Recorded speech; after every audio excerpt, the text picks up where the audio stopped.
Hi, everyone. Welcome to another timeout episode of Screw the Stock Market. We're really excited to have you with us. Aziz, what's been going on? Quiet quitting. Everybody's quitting. Quiet. So I quit.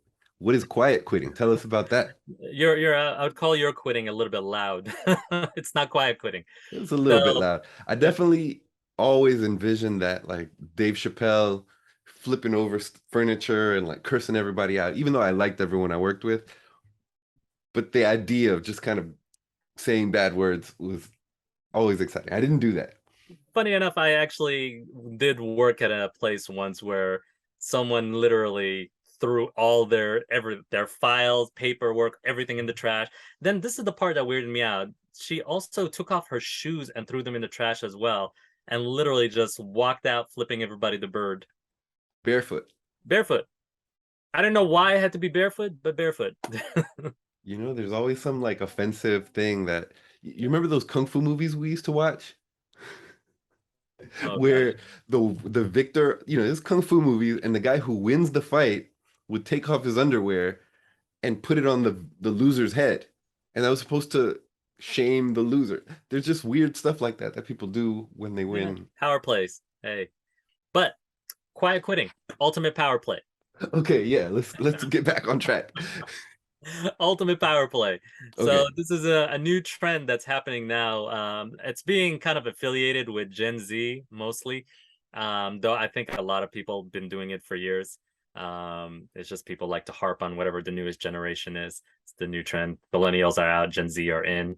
Do millennials hate Gen Zers now? I I think everybody poo-poos on whoever is lowest on the totem pole. So yeah, I Hmm, guess. I But haven't so heard this any of that yet, but okay. Yeah. So the concept essentially is to start valuing your personal time over work. So past generations, particularly older generations like the baby boomers and Gen Xers and whatnot, it's always been this concept of like I've got to grind, I've got to hustle, I got to put in 1,010% at the office, sacrifice my life, my family, everything in order to succeed. You never could have like one or the other. It was either sacrifice family for work or sacrifice work for family. Um, the new concept now among the this current generation is the concept of quiet quitting, where it's go to work, do your job, but that's it. Don't go above and beyond. 9 to 5, 5 o'clock, you're out. Anything Interesting. beyond that is not you're not being compensated for. So why bother? So they're kind of noticing that there's this kind of culture that established by, I guess, by the corporate America and like a lot of these uh, companies where they taught you to value hard work and going above and beyond to make it up the corporate ladder.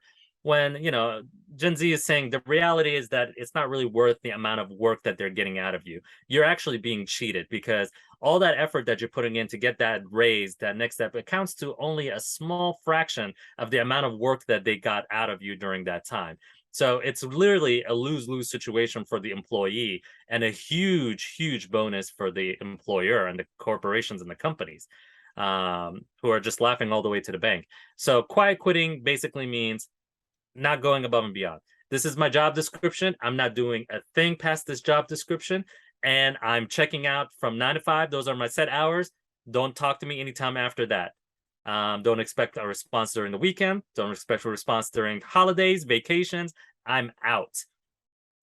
Which kind of is a little bit liberating because it kind of goes back to the sentiment of what we are trying to accomplish here with screw the stock market. We kind of have the same kind of mindset in the sense that we are trying to get out of that rat race. We are trying to kind of prioritize our lives, our families. I mean, you know better than anyone else. You want to prioritize your newborn baby. Well, she's not that newborn anymore. She's about a year now, but and your family and things like that. And work is just something that detracts from that. So you kind of work smarter, not harder, and try to be as efficient as possible.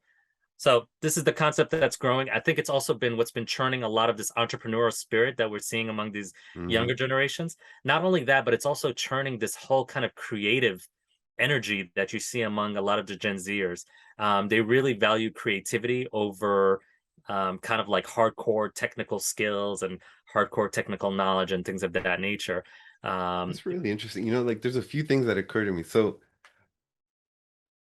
obviously, the whole time I was working, yeah, I knew that my destiny wasn't to just like work my way up the ladder and retire someday, right? Like I didn't want that. And right. even before I got a job, I remember a close friend of ours when we graduated from college got a job at like some engineering firm. And I was like, why? Like, why'd you get a job? Like, I just didn't understand. Like, a job is not something anyone wants, right? Like, and I've had conversations recently. I mean, Al, who was a guest on our show, and we interviewed him, and I talked to him about it, and he's like, wow, like the idea of making money not in your job is kind of foreign to me. But with him, it's different because for him, it's a calling, right? He loves what he does. He's a doctor, he's a healer. He loves the idea of, I mean, if he won the lottery and never needed to work a day in You, his life, you still do what he'd he's still doing. be there at 6 a.m. the next day, ready to change people's lives and help them improve their quality of life. So there's a difference between a calling and a job that you do for money just because you Exactly. have to pay the bills. Exactly. So And that really resonates. And so, yeah. And this is the part that actually throws me for a loop also. In China, of all places, where it's like sweatshop labor. I mean, not to downs, but not I'm to saying like, stereotype, but yeah, yeah, the that's stereotyping, like the work environment there, it's like you work till you're ragged, it's job over everything. And they are actually embracing this culture as well. I mean, among the younger generation, they're calling it being laying flat. oh, Uh, how cool. yeah, and just not trying to progress and just doing the bare minimum. You know, it's funny, like I had one of the mentors that I have maybe like 3 years ago. I remember that I told him about this opportunity that I had in the job that I was in. I said, "Hey, I have this opportunity. I was offered a promotion Yeah. and, I think I should take it, but at the same time, I'm thinking of quitting someday." And he very clearly, he was like, "Why would you turn from a dead end to another dead end just for more money? Like, if you're planning on leaving, stay where you are because you can do your job with less effort where you are. And, 5 or 10,000 bucks isn't going to make a big difference in the grand scheme of things when it comes to you leaving your job and really building a business." And that was really, and I didn't listen to him. I took the promotion and it was a much more stressful, difficult position where I had to think and put a lot more energy into it. And it actually did slow me down in being able to leave, I think by at least a year or two, right? Like actually, it was very challenging. Yeah. So that's another kind of Yeah. a wise guy that I didn't listen to, and Yeah. it did slow me down. And Um, so I think, for people who are listening, when they're, because maybe not everyone's entrepreneurial in the sense, a lot of our listeners might be more focused on the idea of, hey, I want to keep my job, but build side income from investing, right? So what about someone like that? Should they lay flat? Should they quiet quit? it, I mean, it depends. So for some people, it might not necessarily work for them. I mean, it really depends on you at the end of the day. If you know that you're passionate about creating something of your own and having, complete freedom, then, laying flat might be, or, quiet quitting, as they call it here in the States, might be something that might work for you because now you can channel some of that energy that you would have been putting into getting that next promotion into building your next side business, or starting your new empire on the side. That's a better use of your energy in many ways.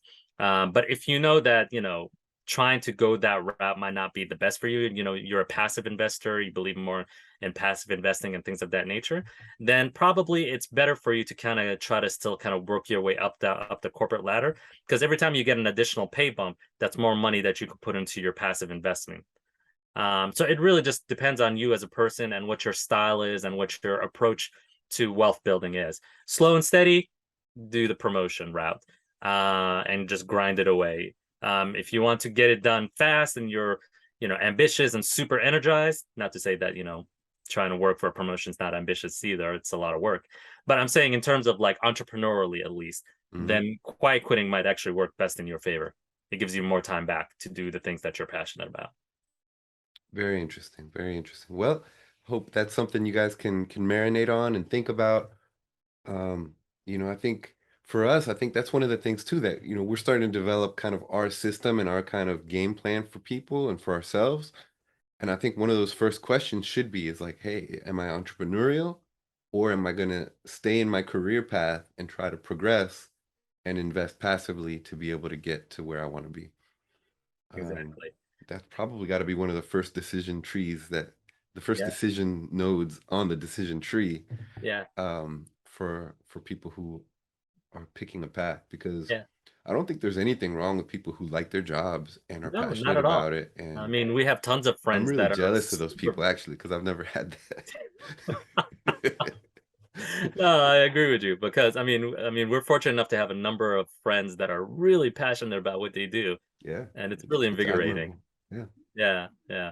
But we're glad that you were able to join us. We hope you like this conversation and let us know what you think. What's your opinion on quiet quitting? Is it bad? Is it good? Is it going to end society like most corporate CEOs are trying to tell us now? Let us know what you think. We're always happy to hear from you. Leave us a comment in the comment section. All right. thank you. Bye. Bye.